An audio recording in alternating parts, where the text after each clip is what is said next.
In 1803, an event happened in Japan that even had some similarities with the English Rendlesham Forest incident 100 years later.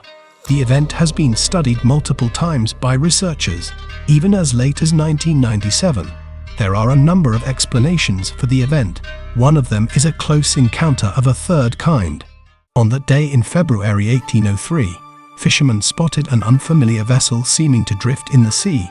Out of curiosity, they towed the vessel back to shore and were amazed to find that it was 3.3 meters tall and 5.45 meters wide, and which reminded the fishermen and locals of a Japanese incense burner.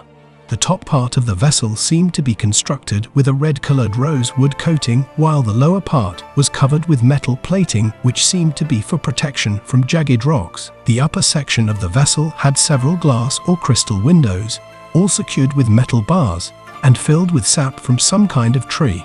The vessel had an unmistakably rice pot-like shape. The fishermen were surprised to see that the windows were entirely transparent, and they peeped in to take a look. Enchanting symbols and inscriptions in a foreign language were etched on the interior walls of the vessel, embellishing it with a mysterious feel. The fishermen discovered a few things in the vessel: 2 bed sheets, 3.6 liters of bottled water, a cake and mincemeat.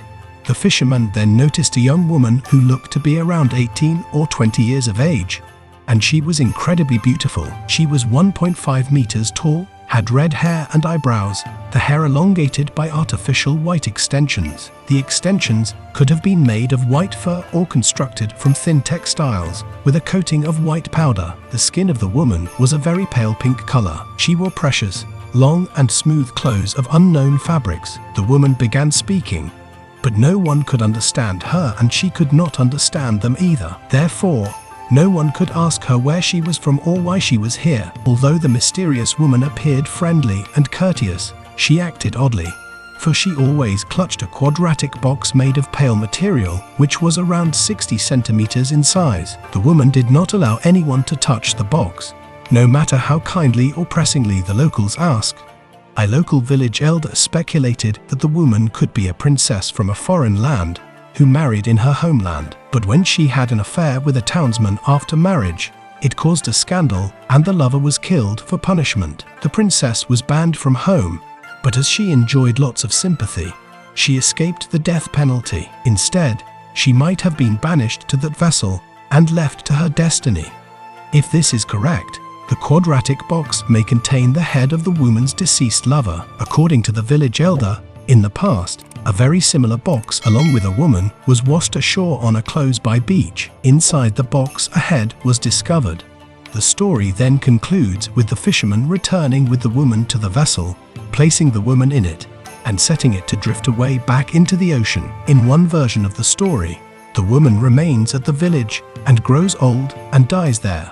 The incident may have been an embellished account concerning a shipwrecked Russian whaler, but official documents do not mention such a disaster.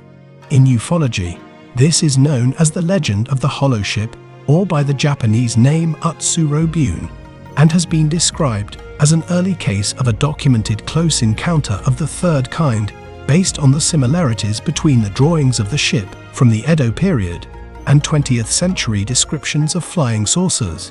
Some ufologists propose the ship could have been an unidentified submerged object. Many ufologists have suggested that the symbols on the vessel are similar to the symbols reported at the Rendlesham Forest incident in England. As shown, it can be seen that the commonality is the triangle with 2 circles. The design of the ship is really similar to other descriptions of UFOs, and it happened in Japan in the 1800s, a time before modern UFO stories, and in a place not known for its UFO sightings. But a lot of people doubt the credibility of these stories. The tale of hollow ship comes from a collection of fishermen stories. Fishermen have been known to exaggerate their stories, like the size of their catch. So who knows if the story is accurate? A Japanese professor of computer and electronics engineering from Gifu University in Tokyo, Dr. Kazuo Tanaka, examined the original 1803 texts in 1997. According to him, the comparison between hollow crafts and modern UFO sightings is unrealistic. As he notes, the hollow craft of 1803 never flies or moves on its own. It lacks advanced technologies, powered by nothing, and without steering, it drifts aimlessly at the mercy of the sea.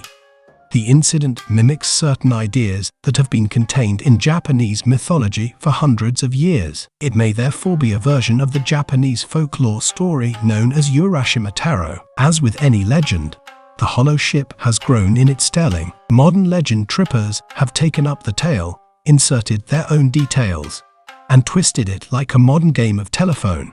One of the places where the hollow ship allegedly touched shore in modern Japan has been transformed into a recreation space that celebrates the legend like Japan's Roswell. I will let you decide whether the pretty young lady with an appetite for cake and meat is a Russian princess with her lover's head hidden in the box, or an extraterrestrial that crashed into the ocean and was towed to Japan by fishermen, or just simply a folklore story. Let me know what you believe in the comments below.